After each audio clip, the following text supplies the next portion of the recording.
नमस्कार, मैं रविश कुमार। तो एक बारिश में आपने हैदराबाद शहर की ये हालत देख ली। हमारे शहरों का दरअसल हाल यही है। बस बारिश के समय पता चल जाता है कि उनकी इस तरह से देखभाल की गई है। मैं स्मार्ट सिटी की बात कर आपको और निराश नहीं करना चाहता। जाने दीजिए, जम्मू कश्मीर की पीपुल्स डेमोक्रेटिक पार्टी पीडीपी की महबूबा मुफ्ती करीब 1 साल के बाद रिहा कर दी गई।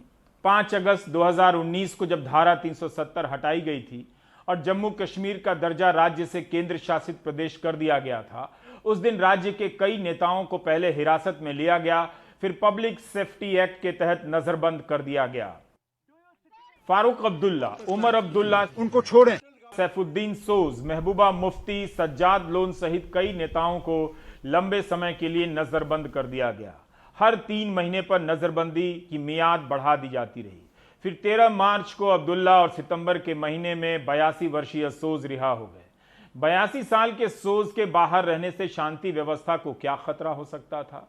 फारूक अब्दुल्ला की भी उम्र 80 के पार है। वे मार्च से बाहर हैं, संसद में नहीं जा सके, तरह तरह के बयान दे रहे हैं। क्या शांति व्यवस्था को खतरा हो गया?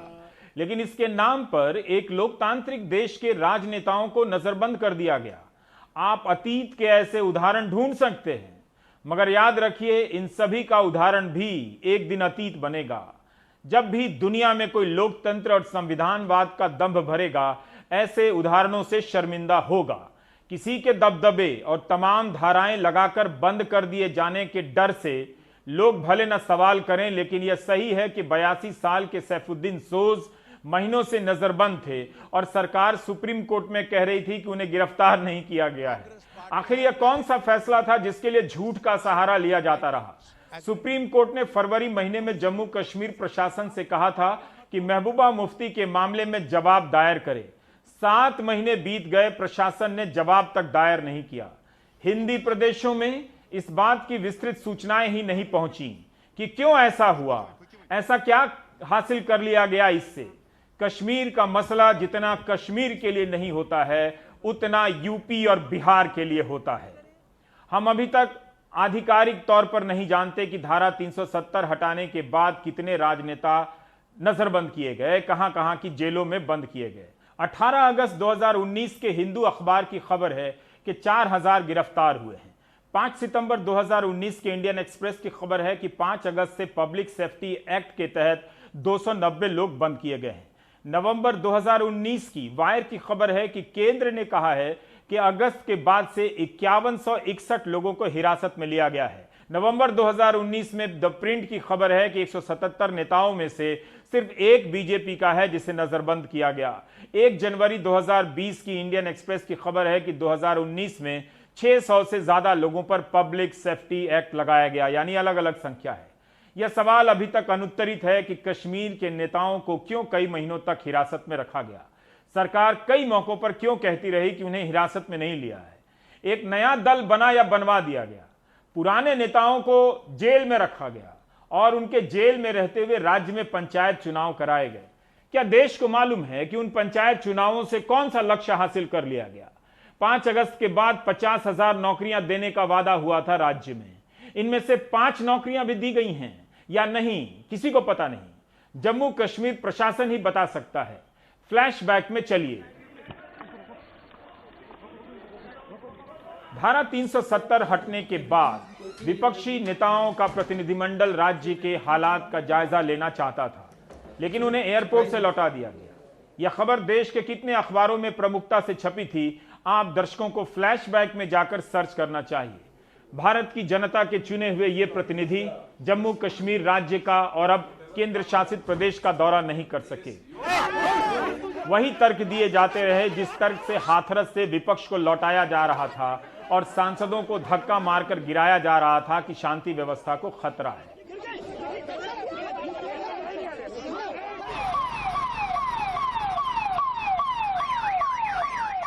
भारी सुरक्षा के बीच श्रीनगर की सड़कों पर काली कारों का यह काफिला आपको याद है या भूल गए? जिस कश्मीर से भारत के चुने हुए विपक्षी नेता लौटा दिए गए, वहां पर एक एनजीओ की पहल पर यूरोपियन संघ के कुछ दक्षिणपंथी सांसदों का दौरा कराया जा रहा है। यह उसकी तस्वीर है। एनजीओ की तरफ से इनसे संपर्क किया गया और इनके दौरे को निजी बताया गया। एनजीओ ने इनसे वादा किया था कि प्रधानमंत्री से भी मुलाकात होगी। एनजीओ की मादी शर्मा को आप भूल गए होंगे।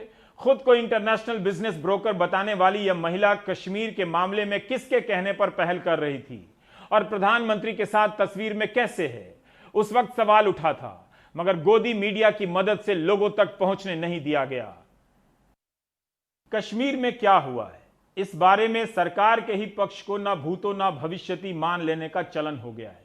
लेकिन आप हिंदी भोजपुरी में सोचिए कि विपक्ष के नेताओं को जाने नहीं दिया गया और कोई एनजीओ बाहरी देशों के सांसदों को कश्मीर घुमाने ले आया।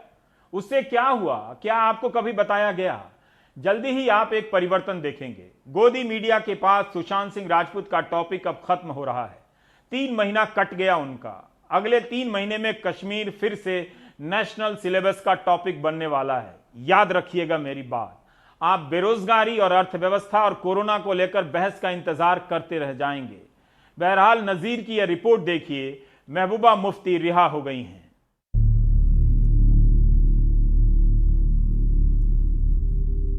कश्मीर में राजनीतिक विरोधी एक मकसद के लिए हाथ मिला रहे हैं। 14 महीने तक हिरासत में रहने के बाद महबूबा मुफ्ती की रिहाई के एक दिन बाद फारूक अब्दुल्ला, उमर अब्दुल्ला और सज्जाद लोन ने उनसे मिलकर अनुच्छेद 370 बहाल करने की लड़ाई के लिए एक महागठबंधन बनाने की बात आगे बढ़ाई। जम्मू कश्मीर के 3 पूर्व मुख्यमंत्रियों की ये पहली मुलाकात है जो पिछले साल 5 अगस्त को पकड़ लिए गए थे। मंगलवार शाम को अपनी रिहाई के फौरन बाद महबूबा मुफ्ती ने अपना रुख और सख्त कर लिया। उन्होंने अनुच्छेद 370 के रद्द किए जाने को दिन दहाड़े डकैती बताते हुए उसे बहाल करने के अलावा कश्मीर मामले को सुलझाने की भी मांग की। मैं आज 1 साल से भी ज्यादा अरसे के बाद रिहा हुई हूँ। इस दौरान 5 अगस्त 2019 के काले दिन का काला फैसला हर पल मेरे दिल और रूह पे वार करता रहा और मुझे एहसास है कि यही कैफियत जम्मू कश्मीर के तमाम लोगों की रही होगी। हम में से कोई भी शख्स उस दिन की डाकाजनी और बेइज्जती को कतन भूल नहीं सकता। अब हम सबको इस बात का इरादा करना होगा कि जो दिल्ली दरबार ने 5 अगस्त को गैर आईनी, गैर जमहूरी, गैर कानूनी तरीके से हमसे छीन लिया, उसे वापस लेना होगा। पिछले साल 5 अगस्त के फैसले से कश्मीर में मेन स्ट्रीम सियासत का रुख और जाविया बदल चुका है। कभी ये लीडर बीजेपी के सहयोगी होते थे, लेकिन पिछले साल इन सभी लोगों को जेल भर दिया गया। अब ये लोग दिल्ली और बीजेपी के साथ लड़ने के लिए आमादा हो चुके हैं और एक दूसरे के साथ हाथ जोड़ रहे हैं। ये कह रहे हैं कि 370 की बहाली के साथ साथ अब कश्मीर मसले का हल भी होना चाहिए। तो क्या मिला 370 को हटाने से, क्या मिला रियासत को यूनियन टेरिटरी बनाने से? जो लोग कल तक बीजेपी के सहयोगी थे, महबूबा मुफ्ती का कहना है कि ये रास्ता कठिन है, लेकिन कठिन होने के बावजूद वो इस रास्ते पे चलेंगे। ये सिर्फ 370 की बहाली होनी चाहिए, बल्कि कश्मीर के मसले का हल भी होना चाहिए। 370 को ख़त्म करने के बाद ये कहा गया कि कश्मीर मसले की जो किताब है बंद हो चुकी है, लेकिन अब पॉलिटिकल लीडर ये कहते हैं कि उस फैसले से ही एक बंद किताब एक बार फिर खुल चुकी है। जिस तरह से अब एक पॉलिटिकल चर्निंग कश्मीर में हो रही है, तो दिल्ली सरकार के लिए बड़ा चैलेंज है कि एक मुख्तलिफ मेन स्ट्रीम का सामना कैसे करेगी। कल एक और मीटिंग हो रही है फारूक अब्दुल्ला के घर पे, जहां ये फैसला होगा कि किस तरह सियासत के ज़रिए 370 की बहाली के लिए जंग लड़ी जाएगी। पहली बार ये हो रहा है कि मेन स्ट्रीम पार्टी जो एक दूसरे के मुखालिफ होते थे, एक ही पेज पे खड़े हैं, एक ही पेज पे आए हैं। स्थानीय दलों ने एक गठबंधन बनाते हुए पवित्र मकसद के लिए लड़ने का ऐलान किया है। आसार है कि इसकी अगुवाई फारूक अब्दुल्ला करेंगे, जिन्होंने महबूबा मुफ्ती और दूसरे नेताओं को गुरुवार को एक बैठक के लिए बुलाया है, जिसमें गठबंधन की रूपरेखा पर चर्चा की जाएगी। सूत्रों का कहना है कि नेशनल कॉन्फ्रेंस और पीपल्स कॉन्फ्रेंस गठबंधन के औपचारिक ऐलान के पहले महबूबा मुफ्ती की रिहाई का इंतजार कर रहे थे। जम्मू कश्मीर के इतिहास में ऐसा पहली बार हो रहा है जब मुख्य धारा की पार्टियां एक ही मकसद के लिए एक साथ आ रही हैं।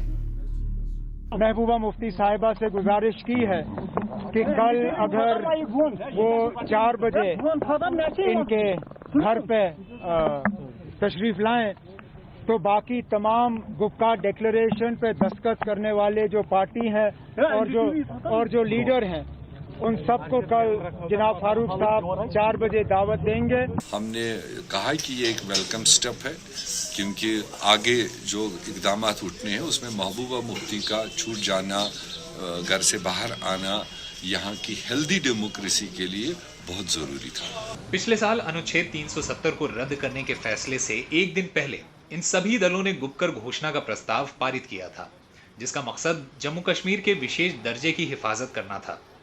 कुछ ही घंटों बाद सभी नेताओं को हिरासत में ले लिया गया। इस घोषणा में कहा गया है कि सभी पार्टियां जम्मू कश्मीर की पहचान, स्वायत्तता और विशेष दर्जे पर होने वाले सभी हमलों के खिलाफ एकजुट रहेंगी और अनुच्छेद 35A और 370 का बदलाव या रद्द किए जाना या राज्य का 3 हिस्सों में बंटवारा जम्मू कश्मीर और लद्दाख के लोगों के ऊपर आक्रमण होगा। यानी कश्मीर की सियासत फिर करवट लेती दिख रही है। लद्दाख में भी सरकार ऐसे ही पॉलिटिकल हालात का सामना कर रही है। वहाँ 1 साल बाद अब पॉलिटिकल पार्टी, जिनमें बीजेपी का यूनिट भी शामिल है, कहते हैं कि उन्हें 370 जैसे इख्तियारात मिलने चाहिए।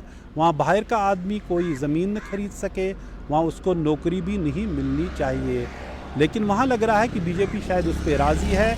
उन्होंने 6 शेड्यूल की बात की, उनको 6 शेड्यूल दिया जाए, उन्हें बोडो टेरिटोरियल काउंसिल जैसे इख्तियार दिया जाए, ताकि बाहर का आदमी उन पे कोई हुकूमत वहाँ न करे, वहाँ उनकी ज़मीन न ले, वहाँ उनकी नौकरी कोई नहीं ले।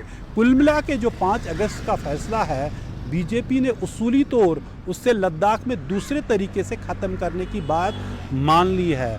जो लद्दाख के सभी लीडर थे, उनके अमित शाह से हाल ही में बात भी हुई थी।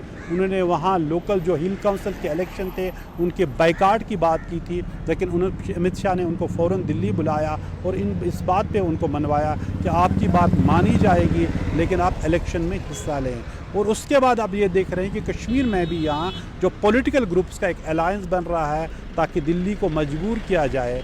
जो 5 अगस्त 2019 को उन्होंने फ़ैसला लिया, उससे बदलना ही पड़ेगा। न सिर्फ उसको बदलना चाहिए, उनका ये भी कहना है कि कश्मीर के मसले को हमेशा के लिए हल किया जाना चाहिए, जिसके लिए यहाँ हज़ारों लोग मारे जा चुके हैं। श्रीनगर से कैमरामैन आमिर के साथ नज़ीर मसूदी, NDTV इंडिया के लिए। और इस पर बात करने के लिए, जैसा कि आपको बताया गया है कि महबूबा मुफ्ती 16 अक्टूबर के दिन प्रेस कॉन्फ्रेंस करेंगी, लेकिन उनकी बेटी इल्तिजा हमारे साथ हैं, जो महबूबा मुफ्ती की अनुपस्थिति में लगातार मीडिया से बात करती रही थीं। इल्तिजा, हम ये जानना चाहते हैं कि इन महीनों में आप अपनी माँ के साथ किस तरह से मिलती रहीं, किस तरह का संपर्क रहा, उनकी तबीयत के समय में, उनकी बीमारी के समय में क्या दिनचर्या रहा करती थी आप लोगों की? जी देखिए, शुरू में तो हमारा बिल्कुल कम्युनिकेशन नहीं रहा। लगभग 3-4 हफ्ते तक, 1 महीने तक करीबन ना मैं उनसे बात नहीं कर पाई, उन्हें देख नहीं सकी। एंड हमारा communication over the time evolve हो गया। जब मैं पहली बार सुप्रीम कोर्ट के पास गई, फिर उन्हें परमिशन दी महबूबा जी से मिलने की, फिर मैं उनको जाके हफ्ते में 2-3 बार मिल पाती थी। उसके बाद उन्हें चश्माशाही से शिफ्ट किया गया और फिर फाइनली उनको अप्रैल में घर लाया गया। बट हमारा घर एक सब जेल बन गया। तो 1-1.5 साल से लाइफ बिल्कुल अबनॉर्मल सी बन गई हमारी। मतलब सब लगता है जैसे इनने पूरा मतलब उजाड़ दिया, अपएंड कर दिया जो भी था जम्मू कश्मीर में। एंड पर्सनली ऑब्वियसली मुझे वो महसूस हुआ है, बिकॉज हमें भी अफेक्ट किया गया, the way they took my mother.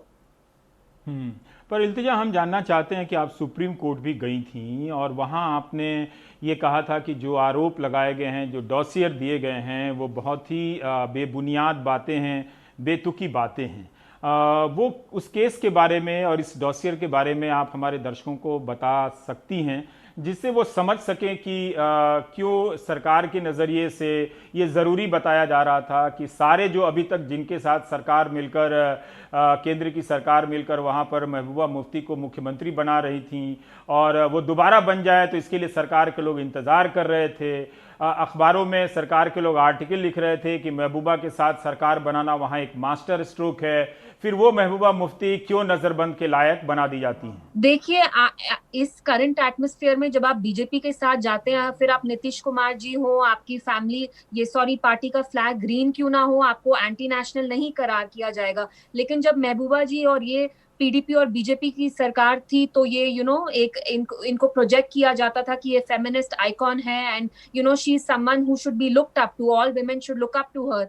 और डॉसियर में आप खुद जानते हैं रवीश साहब कितना फालतू बकवास अनशन लिखा था कि ये डैडीज गर्ल है, from personal remarks to her marital status and things like she is hard headed, she is scheming. तो हम जानते थे शुरू से ही कि वो एलिगेशन जो थी बिल्कुल बेसलेस थी। देखिए, बीजेपी के लिए अगर आप बीजेपी के साथ हैं तो आप राष्ट्रवादी हैं, आप पेट्रियोटिक हैं। अगर आप उनके साथ नहीं हैं तो आप एंटी नेशनल हैं, आप एक जिहादी हैं। और उनने पूरा एक कैंपेन चलाया रवीश साहब इस 1-1.5 साल में कि Mehbooba Mufti is a jihadi, she is a terrorist. तो वो क्या 2016 में टेररिस्ट नहीं थी जब आपको उनके साथ पावर शेयर करना था? जब 4 महीने लगातार मुफ्ती साहब की डेथ के बाद आप उनके पैर पकड़ते रहते थे बीजेपी की top leadership, that time she was okay, तब उनका कैरेक्टर सर्टिफिकेट ठीक था। जब आपको लगा कि वो आपकी बात नहीं मान रही है, 370 एब्रोगेशन वो सपोर्ट नहीं करती, आपने सीधे उनके ऊपर स्लैंडर मिलिशियस कैंपेन स्टार्ट कर दिया। क्या आपको लगता है कि देश या ऑपोजिशन कश्मीर के नेताओं के साथ उस तरह से खड़ा नहीं हुआ जिस तरह से होना चाहिए था? देखिए, कि लोग बहुत जल्दी इसको नॉर्मलाइज कर गए, सामान्य हो गए कि एक राज्य के जो कल तक मुख्यमंत्री हो रहे थे, कल तक पूर्व मुख्यमंत्री थे, सांसद हैं, वो लोग साल साल भर के लिए नजरबंद कर दिए गए। देखिए, मैं आपको बोलना चाहती हूँ कि एक बहुत अनफॉर्चुनेट बात है कि जो बीजेपी है, they are deciding the agenda Ravish sir. They are deciding कि अगर आप मुस्लिम्स के बारे में कल राहुल जी ने एक ट्वीट किया कि दलित्स और मुस्लिम्स क्या वो इंसान नहीं है, क्या वो इंडियंस नहीं है? और उसके ऊपर भी आप देखिए कैसा रिएक्शन आया। और ऑपोजिशन का जहां तक सवाल है, उनने, आप बिल्कुल ठीक कह रहे हैं, उनमें से बहुत कम फैक्शंस ने हमें सपोर्ट किया कि ये जो यहाँ हुआ वो गलत हुआ। डीएमके के स्टालिन साहब है and hardly 1 or 2 people the rest, Chidambaram साहब है कांग्रेस के, उनने सपोर्ट किया। बाकी तो सबने इनको कहा, वाहवाही दी कि आपने बहुत अच्छा किया। इनको लगता है कि इससे हमें वोट मिलेंगे। तो unfortunately BJP is setting the agenda, it's not the opposition that setting the agenda. BJP decide करेगी कि वो गलत करते हैं, वो गलत को सही कर लेते हैं और सही गलत बनाते हैं। तो दिस इज अनफॉर्चुनेट, लेकिन वोट्स के नाम पे ऑपोजिशन भी पॉलिटिक्स खेल रही है, तो हम क्या कर सकते हैं? पर आप लोगों के पास भी क्यों नहीं आपकी पार्टी में इस तरह का वॉइस बन सका कि जिससे आप बाकी भारत से बात कर सकें? आपके राज्य की पार्टियां भी बेशक बिहार की पार्टी बिहार तक सीमित है, लेकिन फिर भी उनमें एक संभावना है कि कोई एक राष्ट्रीय स्तर पर आवाज उठा लेता है, बात कर पाता है देश से। जी। तो कश्मीर के नेता इतनी जल्दी क्यों हाशिए पर चले गए?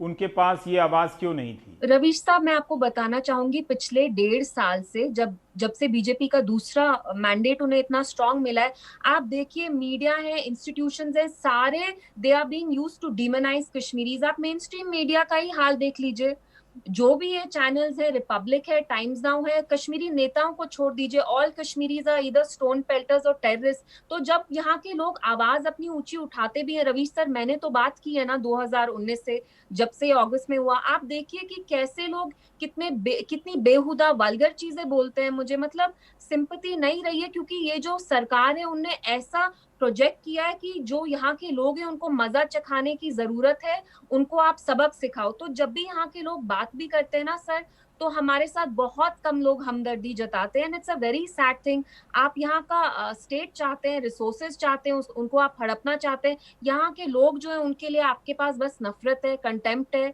एंड बिकॉज यहाँ एक Muslim majority, only Muslim majority state है, आप पूरा हमें पनिश करना चाहते हैं सर। हम किसके पास जाएं सर? आप कहते हैं कि आपने क्यों नहीं बात की, कोर्ट्स में तो हम गए ना सर, कोर्ट्स में तो हम गए, कोर्ट्स ने रीऑर्गेनाइजेशन एक्ट तक उस पर रूलिंग नहीं की है। रूलिंग छोड़िए सर, उनने तो हियरिंग तक अभी तक एक हार्डली की है। तो हम किसके पास जाएं सर? हम अपनी आवाज उठाएं तो कोई सुनने को भी तो रेडी होना चाहिए ना सर, कि वो सुनने हमारी बात। हमें तो बेनिफिट ऑफ द डाउट भी नहीं दिया जाता है रवीश साहब, आप जो कह रहे हैं। हमें ये इल्तिजा, हमें अंदाजा नहीं है, पर आप लोग अपने पार्टी के स्ट्रक्चर में जानती हैं कि पीडीपी के ही कितने लोग गिरफ्तार थे। मैं पुरानी खबरें देख रहा था तो कहीं खबरें हैं कि 4000 राजनीतिक कार्यकर्ता और नेता गिरफ्तार हैं, तो कहीं वो संख्या घटकर 600 पर आ जाती है और कभी कभी 200 से नीचे चली जाती है। जी जी।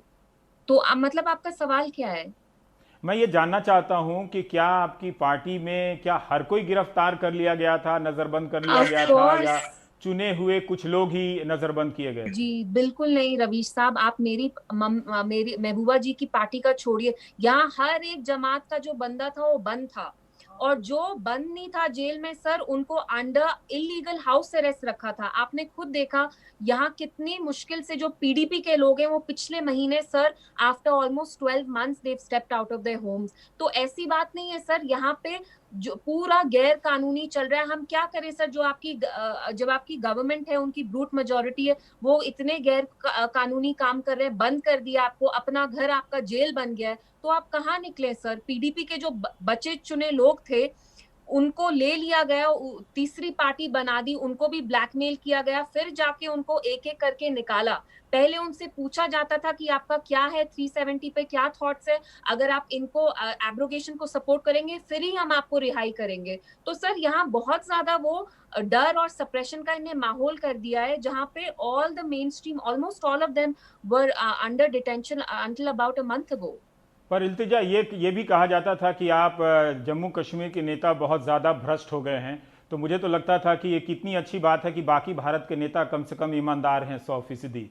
तो इस बात से तो मुझे बहुत अच्छा लगता था कि चलो ठीक है, एक ही राज्य है जहाँ के सारे नेता भ्रष्ट हैं, बाकी वाले सारे ईमानदार हैं, किसी उद्योगपति के घर उठते बैठते नहीं हैं और ना उनके साथ फोटो खिंचाते हैं। तो ये मुझे अच्छा लगता था, पर आप लोगों को कितना बुरा लगता था इससे? देखिए मुझे बहुत बुरा लगा। मेरी जो मदर है उनका एक एसेट तक नहीं है रवीश साहब। मैं आपको आर्टिकल्स भेजूंगी जिसमें लिखा गया है कि she is the poorest MP, forest chief minister. And ये चीजें शो ऑफ की नहीं है।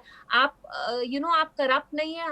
हमने कभी भी ये नहीं दिखाया कि हाँ देखो हमें, देखो हमने कभी पैसा नहीं खाया। बट बीजेपी ने जो सर इतना मिलिशियस कैंपेन किया, मुफ्तीज अब्दुल्ला, वो हर एक चीज को ट्विस्ट कर देते हैं। सर मैं अभी भी उनको चैलेंज करती हूँ, अगर मेरी मदर ने करोड़ छोड़िए 10 रुपए कहीं खाए, please try her in the court, properly आप उन्हें ट्रायल करिए ना। ये क्या आप रिपब्लिक पे हैशटैग टाइम्स नाउ पे चलाते हैं। और आपने बहुत अच्छा किया सर, आपने भ्रष्टाचार के बारे में बात की। आप मुझे बताइए अभी एयरपोर्ट के सारे कॉन्ट्रैक्ट्स अदानी साहब को क्यों मिले हैं? नेपोटिज्म की इतनी बात होती है, मीडिया का एक बंदा मुझे टाइम्स नाउ का बता दे, बीसीसीआई के सेक्रेटरी कौन है? कोई क्रिकेटर है? उनने क्या किया है? वो किसके बेटे हैं? तो सर ये डबल स्टैंडर्ड्स नहीं चलते हैं। मेरी मदर ने भ्रष्टाचार छोड़िए, उनने कहीं भी कभी भी कोई गलत काम नहीं किया है, एंड दैट इज व्हाई इनको कोई तरीका नहीं मिला to blackmail her. So eventually they had no choice but to release her sir. पर इल्तिजा, आपको लगता है कि आपकी पार्टी या जो अभी उमर अब्दुल्ला और फारूक अब्दुल्ला से भी आपकी मदर की मां की मुलाकात हुई है, तो क्या जम्मू कश्मीर में फिर से एक राजनीतिक गतिविधियां शुरू होगी? अब तो आपका राज्य नहीं है, वो दिल्ली के स्तर का राज्य है वो। देखिए रवीश साहब, things don't stay the same. अभी आपको लग रहा है कि ये ऐसा है, पिछले साल किसको पता था कि हाँ पैंडेमिक हो जाएगा? पैंडेमिक एक बार 100 साल में आता है। किसको पता था कि चाइनीज ट्रूप्स आ जाएंगे, पूरा हमारा लैंड इतना कब्जा करें? तो life is very unpredictable Ravish साहब। And as far as my mother is concern, वो जो हमारे से हमारा स्पेशल कॉन्स्टिट्यूशनल स्टेटस छीना गया है, वो उनके लिए लड़ेंगी रवीश सर। मेरे लिए बोलना बहुत मुश्किल है एज अ डॉटर सर। मेरी मदर पिछले 1-1.5 साल से जेल में रही हैं, तो मेरे लिए, मैं जानती हूँ, व्हेन आई से दिस, मुझे क्या होता है, but as a daughter I respect her right to choose, and I am proud of her कि वो इस चीज के लिए लड़ना चाहती है, इस चीज के लिए जद्दोजहद करना चाहती है। तो जो उनने किया वो गलत तो किया ही है, तो लेकिन हमें तो लड़ाई लड़नी है ना सर। हम तो हथियार ऐसे नहीं छोड़ के, we can't just walk away, right? This is about our dignity, it's about our rights. पर एक सवाल आप लोगों के भी मन में उठता होगा कि आप लोगों ने 2-2 बार उनके साथ सरकार क्यों बनाई बीजेपी के साथ? जी, क्या आपको नहीं पता था कि उनकी मांगे क्या हैं, उनका एजेंडा क्या है? वो सब तो उनकी कागज और मैनिफेस्टो पर लिखा होता था। जी देखिए, ये जो था पूरा सरकार बनाने का था। आप खुद जानते हो उस वक्त कैसा वर्डिक्ट था रवीश सर। हमें पहले भी कम्युनल डिविसिव बोला जाता है। जम्मू में हाफ सीट इनकी आई, कश्मीर में हाफ सीट से इनकी आई।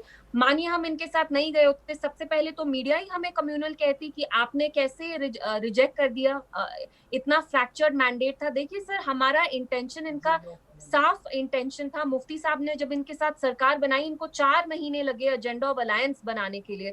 उस एजेंडा ऑफ अलायंस में बहुत क्लियरली लिखा था कि आप 370 को नहीं छुएंगे, जो हमारा स्पेशल कॉन्स्टिट्यूशन है, status Q will be maintain. तो सर ये बोलना बहुत आसान है कि आपको नहीं पता था। ऐसे तो सर आप अपने मैनिफेस्टो में कुछ भी डाल सकते हैं। हिटलर की पार्टी ने तो जूस का मारने का अपना मैनिफेस्टो, क्या वो जायज है क्या सर? रवीश सर आप मुझे खुद बताइए। एंड ये जो डिसएम्पावरमेंट हुई है तो जम्मू एंड आपने कश्मीर, लोगों को बताया नहीं, या आप राज्य से बाहर बता नहीं सकी, मीडिया का सपोर्ट नहीं मिला कि बीजेपी ने एजेंडा ऑफ अलायंस का जी एक तरह से दस्तखत किया है जिसमें धारा 370 हटाने की बात है, जी न से पीछे है कि वो धारा 370 से पीछे हट रहे हैं? जी, देखिए मैंने तो पर्सनली जब से अगस्त में हुआ मैंने तो बहुत कोशिश की कि मैं लोगों को समझाऊं, लेकिन रवीश सर आप खुद जानते हैं मीडिया कैसे चलती है। आज लगभग 2-3 चैनल्स हैं, मुश्किल से आपका चैनल है, एक दूसरा चैनल है, उसमें एक एंकर होंगे मुश्किल से, बाकी सर कोई सुनना ही नहीं चाहता। सब अपना मन बना के आ गए हैं, देव मेड अप देयर माइंड्स कि हाँ 370 एब्रोगेट हो गया। यहाँ डेवलपमेंट, कौन सी डेवलपमेंट हुई यहाँ रवीश सर? आपने यहाँ इसलिए किया ताकि आप यहाँ लोगों को डिसएम्पावर कर पाए, और आप इतने डिसऑनेस्ट हैं। आपके गट्स देखिए, आप कहते हैं कि हमने आपकी तरक्की के लिए किया। कौन सी तरक्की के लिए किया? कौन सा विकास? आप पूरी देश में विकास नहीं ला पाए 6 साल से, यहाँ क्या आप विकास लाएंगे? आप मुझे खुद बताइए। तो जी बहुत बहुत शुक्रिया इल्तिजा। और मैं एक हमसे चीज बोलना जी, चाहती हूँ जरूर, बस सर, हाँ। मैं एक चीज बोलना चाहती हूँ कि ये चीज मेरी मदर के बारे में नहीं थी, ना ये पीडीपी के बारे में है, ना ये एनसी के बारे में। रवि सर मेरी मदर रिलीज हो गई, मुझे पता है मुझे उनको छुड़ाने के लिए कितना कितना मैंने जद्दोजहद किया है रवि सर। ऐसी बहुत सारी फैमिलीज हैं अभी, हजारों, 50,000 may be even in lakhs young boys sir who've been dumped in jails in Agra and UP, उनकी फैमिलीज के पास मीन्स तक नहीं है कि वो उनके पास जाके उनसे बात करें, हेबियस फाइल करें। तो सर मैं चाहूंगी कि government as soon as possible उनको भी रिलीज कर ले, बिकॉज मुझे रिलीफ मिल गया, बट सर उनको कौन रिलीफ देगा? जी, बहुत बहुत शुक्रिया इल्तिजा मुफ्ती हमसे बात करने के लिए। ब्रेक के बाद हम बात करेंगे कुछ और खबरों की।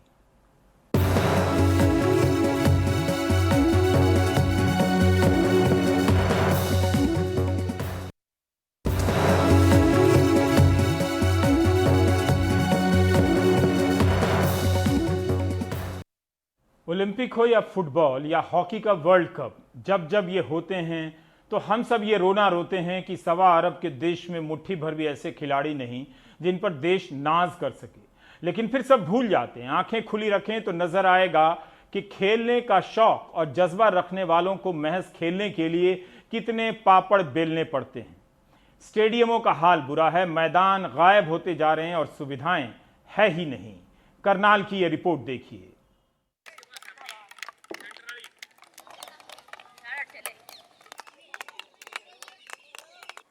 ये है करनाल का कर्ण स्टेडियम। राज्य में हॉकी का क्या हाल है, ये स्टेडियम देखकर ही अंदाजा हो जाता है। आए दिन आरोप लगते रहते हैं कि यहाँ खेल का सामान बेचा जा रहा है। कूड़ा पड़ा होने की वजह से मैदान में जगह कम हो गई है, और चूंकि जगह कम है तो कूड़ा हटाने के बजाय स्टेडियम से हॉकी को बेदखल कर इसे बैडमिंटन का मैदान बनाया जा रहा है। बच्चों के लिए कोई सुविधाएं नहीं है, कोच तक नहीं आते। यहाँ खेल से ज्यादा राजनीति खेली जा रही है। यहाँ पे जिस आपकी कोचिंग मिलनी चाहिए जी, उस आपकी कोचिंग नहीं मिल पाती जी। क्योंकि यहाँ मैडम कुछ दिन के लिए सरकारी कोच तो भेजा जाता है जी, उसके बाद उस कोच का यही नहीं पता चलता वो जाता कहाँ पे है जी। कोई कहता है जी हमारे ऊपर से अप्रोच लगाई है जी, तो हम वहाँ जा रहे हैं जी। शाखा ग्राउंड में कोई एक प्राइवेट एकेडमी खोली हुई है, तो वहाँ चले जाते हैं जी। उसके बाद वो कहते हैं हम आएंगे। आज तक तो हमें कोई कोच दिखा नहीं यहाँ पे जी खेलते। और सारी की सारी यहाँ बैठकर राजनीति खेली जाती है, और ये पता नहीं हमें राजनीति किस बेस पे खेली जाती है। मुख्यमंत्री साहब आए थे, उनको भी यही बताया गया ये ग्राउंड खाली है जी, यहाँ पे कुछ नहीं हो सकता। कहने को यहाँ हॉकी के 2 कोच हैं, लेकिन बस नाम के। हाल ये है कि कोच न होने पर हॉकी खेलने वाले बच्चे भी दूसरे खेलों का रुख कर रहे हैं। कोई गवर्नमेंट कोच की फैसिलिटी नहीं थी, इसीलिए हम बड़े मतलब कि 2-3 इयर्स के में यहीं पे खेलते थे, तो फैसिलिटी नहीं थी गवर्नमेंट कोच की, इसलिए एथलेट में चले गए। दूर दराज से आने वाले बच्चे अपने पैसों से खेल का सामान खरीदते हैं और सीखने के लिए सीनियर्स का सहारा लेते हैं। इनमें से ज्यादातर की माली हालत ठीक नहीं। किसी के पिता चौकीदार हैं तो किसी के मजदूर, लेकिन खेल का जुनून है, कुछ करने का जज्बा और अपने माँ बाप के लिए संजोए सपने जो इन्हें हर हाल में खेलने पर आमादा किए हैं। हम चाहते हैं कि हमारा ग्राउंड तो वैसे कंप्लीट है, हम चाहते हैं जो ये पीछे पौड़ी है ना ये ख़राब हो चुकी है, इनको अगर 2-3 पौड़ी अगर तोड़ी जाए ना तो हमारी जो ग्राउंड की चौड़ाई है ना वो कंप्लीट हो जाएगी, पूरी प्रॉपर हो जाएगी। और जो गवर्नमेंट कोच जो आते हैं ना वो अब हमारे ग्राउंड पे नहीं रहते, वो कम से कम हफ्ते के लिए आते हैं, 10 दिन के लिए आते हैं। वो यहीं पे मतलब यहाँ से ना शाखा एक ग्राउंड है, प्राइवेट एकेडमी है वो, वहाँ पे वो कोच चले जाते हैं। लॉकडाउन की वजह से डबल किराया हो गया मैम, डेली सुबह शाम 40-40 रुपये लगा के ऑटो से आते हैं मैम। आज भी ऑटो से आए हो? Yes ma'am. अभी ऑटो से जाओगे शाम हो गई? हाँ जी मैम अभी। अच्छा, मम्मी पापा भेज देते हैं कि जाओ खेलो? मैम भेज रहे हैं वो तो मैम, पर अब हम मिडिल क्लास फैमिली से हैं मैम हमारे पेरेंट्स किराया देने से मैम मना करते हैं, फिर भी मैम हम आते हैं। आप बच्चे ही तपती गर्मी में मिलकर मैदान की घास काटते हैं, उसे सींचते हैं ताकि मैदान इनसे छीन न लिया जाए। खेल का सामान भी सरकार की तरफ से आता है लेकिन बच्चों को नहीं मिलता। आरोप है कि सामान बाहर बेचा जा रहा है। जिन कोच को स्टेडियम में बच्चों को सिखाने का जिम्मा है वो कहीं और जाते हैं। मुझे इतना ज़्यादा उनके बारे में पता नहीं जी, ये छुट्टी पे, क्योंकि मैं तो सिर्फ अपने ऑफिस में जाता हूँ जी। जब ऑफिस टाइम है तो अपना ही, तो ग्राउंड टाइम में अपना जाता हूँ। हमारे जो सेंटर होते हैं ना वो प्राइवेट और सरकारी का चक्कर नहीं होता है जिसके अंदर, इसके अंदर ये होता है जहाँ बच्चे ठीक है ना वहीं पे वो किया जाता है। हाँ दोनों जगह है जी बच्चे, ऐसा कोई बात नहीं है। हाँ हमें तो जैसा आदेश होता है वैसा ही काम करना पड़ता है। जो जिम्मेदार हैं वो आंखें मूंदे बैठे हैं। सभी खिलाड़ियों को खेलने के लिए जगह मिलेगी, चाहे वो हॉकी का चाहे किसी दूसरे गेम का। खेल के भले के लिए यहाँ बैठे हैं, सरकार खेलों पर पूरा ध्यान दे रही है और हमारा यह प्रयास रहेगा सभी खिलाड़ियों को उचित प्रशिक्षण के लिए उचित ग्राउंड मिलता रहेगा। ऐसी कोई समस्या नहीं है, ग्राउंड नहीं मिलेगा। अच्छा, ग्राउंड उनसे नहीं छीना जा रहा? जब उनके पास ग्राउंड है छीनने की बात कहाँ से आ गई? एक जो कोच है यहाँ पे, हाँ, वो किसी और जगह प्राइवेट मंत्री जी का नाम लेकर किसी प्राइवेट जगह। मैडम ये मंत्री जी के ये नाम यूज करने वाली बात है। एक जगह तो एक ही कोच रहेगा, एक सेंटर पर सभी कोचों को तो हम लगा नहीं सकते। लेकिन सरकारी जगह तो ये कोच तो यहीं पे है ना? नहीं, दाएं बाएं कोच तो यहाँ पे है। कोच तो यहाँ पर, कोच यहाँ पर भी है, बाहर भी काम करते हैं। करनाल में चारों तरफ है कोच, अलग अलग जगह है। प्रशासन ने जो ITI चौक है उसके पास मंगलपुर में जगह आइडेंटिफाई करके सरकार को हाल ही में एक प्रस्ताव भेजा है कि वहाँ पे प्रॉपर एस्ट्रोटर्फ वहाँ पे बनाया जाए, ना केवल ग्रास का बल्कि एस्ट्रोटर्फ का हॉकी का ग्राउंड वहाँ पे बना करके लोगों को दिया जाए। सरकार से हमने फंड्स की डिमांड की है और उसके बाद जैसे ही सरकार से प्रपोजल मंजूर होता है तो तुरंत वहाँ पे कार्य शुरू कर दिया जाएगा। जो सरकारी 2 कोच हैं, एक कोच 30 तारीख तक छुट्टी पे हैं, वो 1 तारीख को ज्वाइन करेंगे, और जो दूसरे कोच हैं मिस्टर ब्रजमोहन, इनकी ड्यूटी लगा दी गई है। अब आगे से ये जो करंट स्टेडियम में है यहीं पे अपनी ड्यूटी दिया करेंगे। उपायुक्त के आदेश के बावजूद अभी तक बच्चों को हॉकी सिखाने स्टेडियम में कोई कोच नहीं पहुंचा है। ये हाल ऐसे राज्य का है जहां के खेल मंत्री भारतीय हॉकी टीम के पूर्व कप्तान संदीप सिंह हैं। करनाल से अनीता सिंह की report, NDTV India. Middle class के लिए एक बहुत अच्छी खबर है। अगस्त से सुनवाई चल रही है सुप्रीम कोर्ट में और अदालत बार बार सख्त अंदाज में सरकार से पूछ रही है कि बड़े उद्योगपतियों के अलावा आम लोगों को कर्ज से और उसके ब्याज से राहत देने के लिए आप क्या कर रहे हैं, क्यों नहीं कर रहे हैं। हर बार लगता था कि इस बार फैसला आ जाएगा। अब इस मामले की सुनवाई 2 नवंबर तक के लिए टाल दी गई है। आप मिडिल क्लास के बारे में सरकार काफी तेजी से काम कर रही है। आप देख रहे थे प्राइम टाइम। नमस्कार।